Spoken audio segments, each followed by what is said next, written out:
Holy fucking shit, a lot happened this month. Where to start? I'm not going to talk about any of the political stuff. There's not really enough room in this video. It's outside of this video's scope. As you know from reading the title, this was the month when I began construction proper on the first of two brand new double-decker habitat towers that are going in the aquarium to replace the current setup. But far and away, that's not the only thing that happened. CouchCon was this month. Cleared the yard. You'll see that in a minute. Just a lot of other stuff happened this month. Here's one of them. It was a lot of testicle-crushingly difficult work by a friend that I hired. Thank goodness. Not me. To clear the yard. This all used to be... I don't know if you saw the photo I posted some months ago. This all used to be thorn bushes, brambles, up to about here. It was a jungle back here. I talked about this on the not the Kickstarter, whatever the GoFundMe for the outdoor dome enclosure for the hamsters was. Step one was to clear the yard before I could actually put anything up back here. I was going to need to do that for the dome, and I was going to need to do that anyway if I want to do Kitty City, which is the cat skyscraper, one of these days. Well, now it's done. I'm still deciding whether to get rid of those trees or not. I think we might actually need a permit to let those continue growing, so they probably have to come down. But there is now clear land that isn't completely fucking choked to death by thorns. I can do something here now. I can put up more projects out here, like, for example, a pool or other large enclosure of water in which I could assemble much larger and more elaborate habitat complexes potentially in the future. Depends where the project goes and what funding looks like. Here's another one of the things that happened this month. A new YouTube channel set up by my publisher where they're going to upload narrated ebook versions of many of my short stories. You may be familiar with some of my work being narrated by the No Sleep podcast in the past. Very illustrious, basically the leading name in horror audio. They do a great job. It's just phenomenal. It's like those old-timey radio shows. There's not just music, but there's like ambient effects. There's multiple voice actors. It's like a movie without the visual. That's what we're shooting for. We're not going to hit that mark with the first upload. Whenever that happens, we premiered the first episode during CouchCon, which was a couple of days ago. That went well, but it didn't live up to the standards that I had imagined. So I'm gonna keep working with them on it. We're gonna keep improving and try to reach that high mark. And this is where you will find those audiobook episode type things. Abyssal Treasures, that's not my choice of name. I was going to call it Industrial Nightmare Dimension, like my Substack. But when you have a publisher, you have to make certain compromises and work with them on concepts, marketability, and whatnot. So sub to Abyssal Treasures and keep your eyes peeled for the first of many uploads to come. There's not really a lot to talk about here, so I'm not going to waste too much time on it. But I took a neck fan because it's hot as balls out. They say cold as a witch's tit, so I suppose we should say hot as Satan's balls or something like that to be the equivalent. I used Coroplast and zip ties to put a solar panel on the back. So when I wear this on my neck, this rests on my back, sort of on my shoulders too, where the sunlight normally beats down on. And that powers the fan and prevents the battery from running down. It's another incidental thing. I'll try not to spend too much time on it. These are the pre-order bonuses that some of you, lucky few, got if you backed my book on Indiegogo. My first book, my next book is going to be crowdfunded on Indiegogo this October.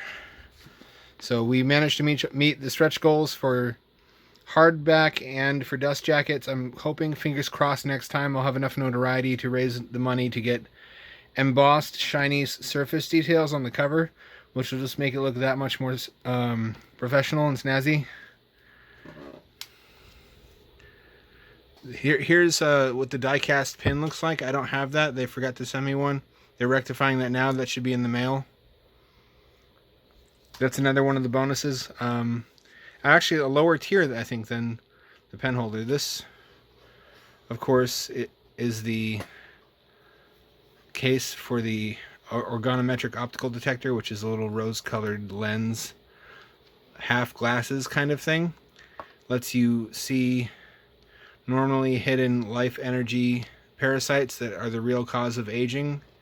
And it has a personalized little note from the professor, Hieronymus P. Trevigan, who's sort of an eccentric little old man, a tenured professor tucked away in the corner of a university everyone's forgotten about because they're embarrassed of him.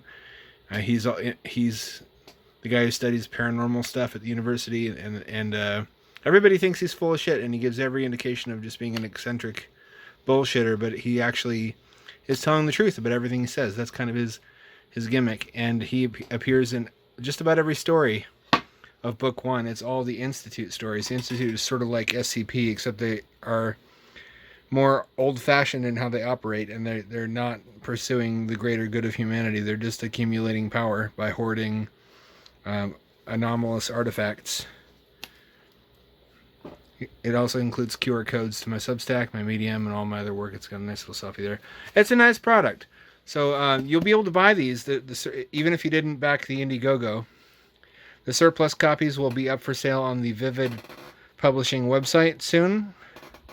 Look for that link in the description and on my Twitter. Now, I'm not going to film every step of this process because you've seen it before. This is literally just the standard procedure for building a single aquarium habitat module, but doubled up for 2 stories.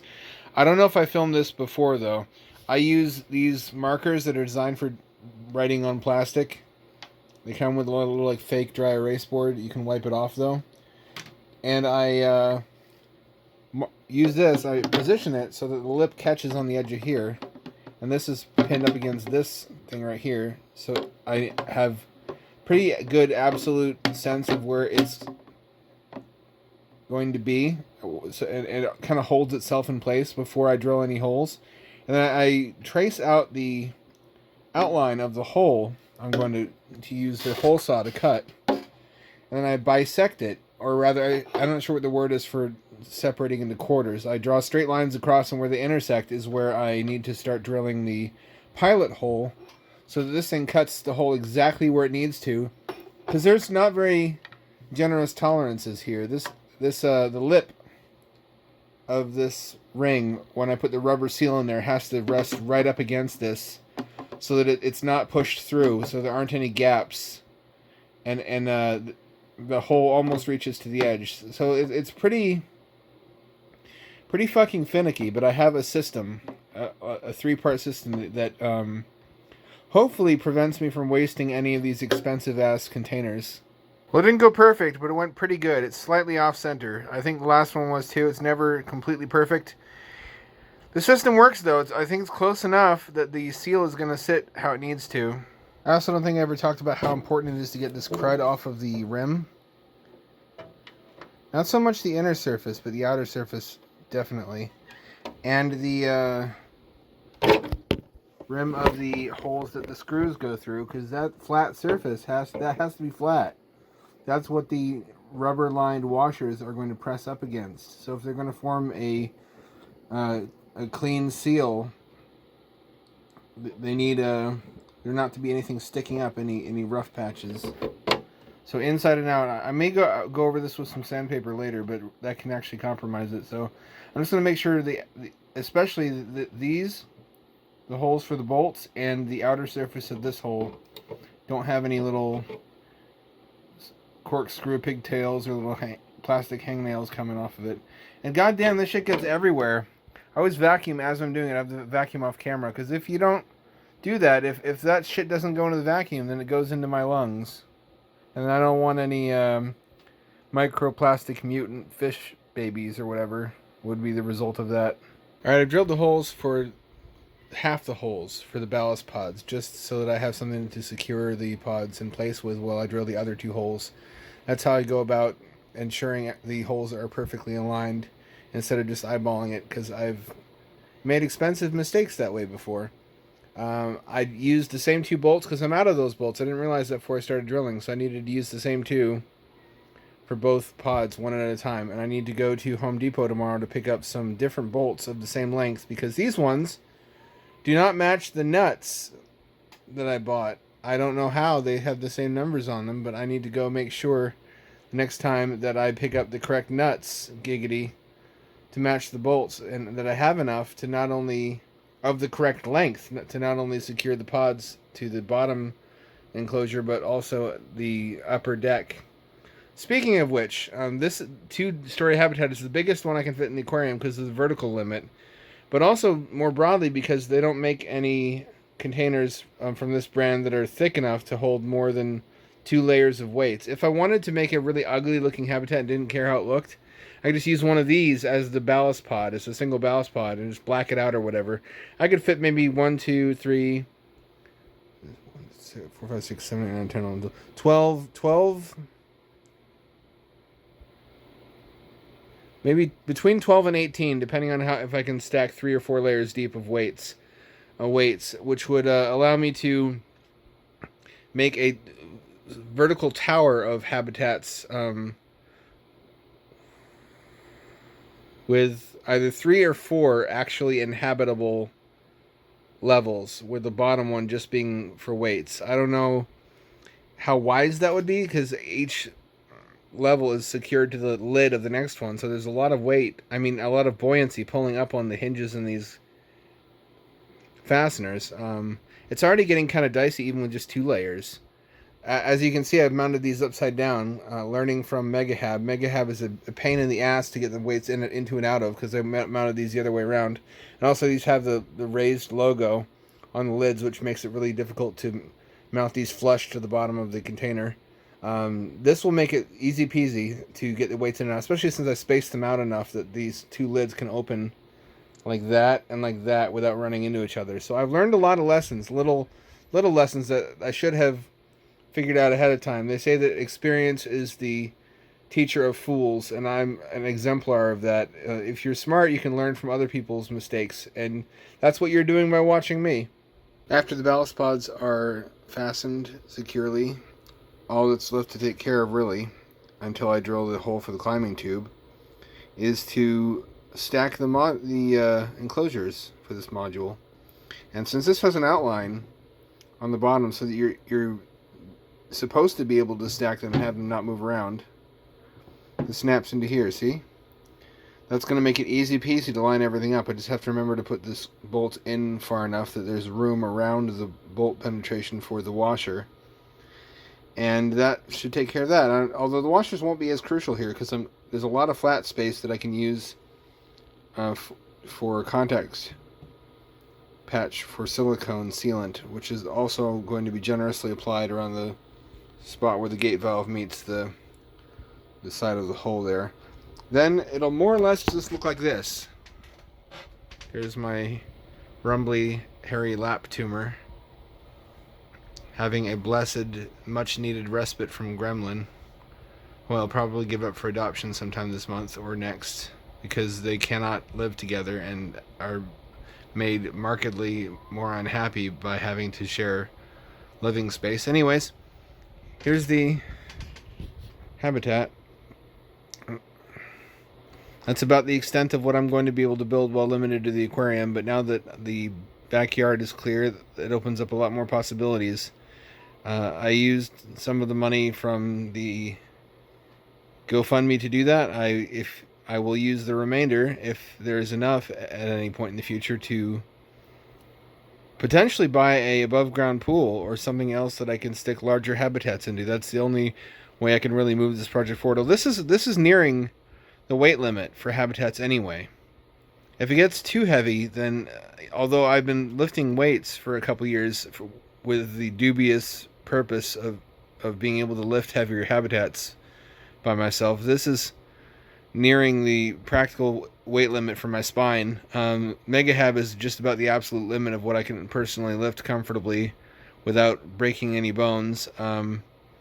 So I'm pretty happy with this. I think having 2 of these, if you can picture this mirrored, there's 2 of these side by side joined by tunnel. That's quite a lot of living space, and that'll be quite neat to watch the hamster not only traverse the horizontal tube but also the vertical tube between levels, and to have an LED light on the lower lid so the bottom floor is potentially illuminated. I don't know if I'll do that for both of them. I'd like to have it as an option.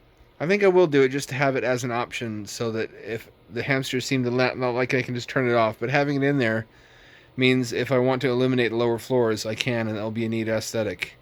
I don't know if I'll bother for the upper floors because, of course, those receive light from the aquarium light. But being able to do that in darkness would be kind of keyno too.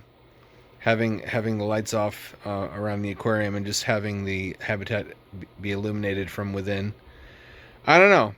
I guess we'll see. But this is a preview of things to come. I'm going to head over to Home Depot tomorrow and get the rest of the bolts I need, and then I think I'm going to wait on applying sealant until next video, because I want to double and triple check everything, because once I do that, there's really no going back, and I need to have everything figured out. I need to have the hole cut for the climbing tube, I need to have the lighting fixture put in there, and I need the heating pad, and that's a whole other thing. So I think that's going to be the extent of the video for this month. And then for next month, I'll put in the electronics and the climbing tube and do the ceiling. Okay, there we go. I used to be evasive when they would ask me questions about what all this stuff was for at the hardware store, and now I just tell them it's for an underwater hamster city, and they laugh because they think I'm joking, and I'm not. But this is everything I needed before and didn't have, I think. These are nylock, they're stainless steel, everything's stainless steel from now on. That's a really boneheaded mistake I made in the past that I didn't need to make if I just given it more than a moment's thought. They're 1032, that's standard for this project. It wasn't always. I only standardized around a certain set of nuts and bolts as of the last module I built. I learned today that 10 is the diameter and 32 is the thread count. So there's fine, there's coarse. Fine is generally 32, coarse is generally 24. But all that differs by size, I think. This is all the stainless nuts they had. I don't know if this is enough. This is enough to complete this module, but I'm building 2 of these, remember, so I'm going to need to wait for them to restock on these, or find these on the internet, Amazon or something, in order to build the second one, because I cleaned them out. These are the nuts in 2 different lengths. I'm going to need really short ones to join the 2 floors together, the 2 modules, because I don't want these sticking down too far. I'm going to need longer ones to connect to the ballast pods, because it's just thicker plastic, and I need enough sticking through on the other side to fully screw it nice and tight. Let's do that now. There's all the holes drilled with bolts in them, and they're fastened as well, which means everything will stay where I put it while I affix the second story to this lid. Very solid. It's a little bit slanted, as you can see. That won't stay that way. Basically, that's because there's a solid piece sticking up here that these lines go over on this side, but not on this side, because see that it's hard to describe, but that won't be there when these washers are underneath, because they'll be slightly thicker than I don't have the language I need to express this, but in my mind I can see exactly how this is going to rectify the situation. These are basically going to balance all 4 corners out so that everything sits level. And then I actually don't know if the bolts are going to be long enough that I can have one of these on the inside surface and underneath. I don't need one inside of here, because I don't care if this leaks. This is where the lead weights are going to be. I don't want to leak too much, obviously, because I don't want to contaminate the water, but having a little bit of water just get in around the cracks is not the end of the world. If indeed these aren't long enough, I can just go to the hardware store and get another 1032. These ones are, I believe, 5/8 of an inch. I just go up 1 or 2 lengths, and that should be fine. But this suffices to hold everything firmly in place while I drill the last couple of holes, and then we can see how this is going to look more or less the completed structure, although none of the internals are done yet. Okay, everything's drilled, the bolts are in. I have not put the washers on, because I should explain this. These things start out sort of cone shaped, and they crush and deform as you tighten the bolt in order to form a more perfect seal. So I don't like to screw them in and tighten them and then untighten them at a later date, because that weakens the seal of these washers. When you're going to put them in, that's it. there's no going back after that unless you want to use another washer. So I'm going to wait on that until I'm sure everything is permanent. And then I'm going to get my silicone sealant out, and I'm going to seal everything up. But that's a ways off.